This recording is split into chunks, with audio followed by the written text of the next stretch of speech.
Što se tiče same lopte, sama lopta je napravljena od neke gume, znači neka gumirana verzija, neki imaju malo više plastike u sebi, ovisno od lopte do lopte. Prvotna lopta je napravljena proizvođač igračaka, kasnije su ju počeli koristiti fizioterapeuti i taj naziv fitball, odnosno naziv švicarska lopta je, pošto su koristili u Švicarskoj u jednoj klinici, fizioterapeuti iz Amerike kad su počeli koristiti u Americi su nazvali švicarska lopta.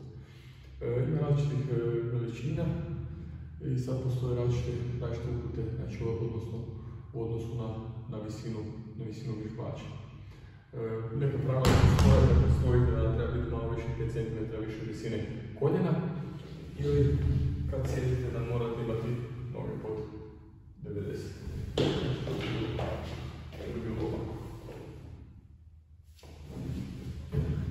Što se tiče koliko treba napumpati, napumpa se 80 do 90% od maksimuma. Naravno, kad je više napumpano ili manje, za neke vježbe je lakše, za neke vježbe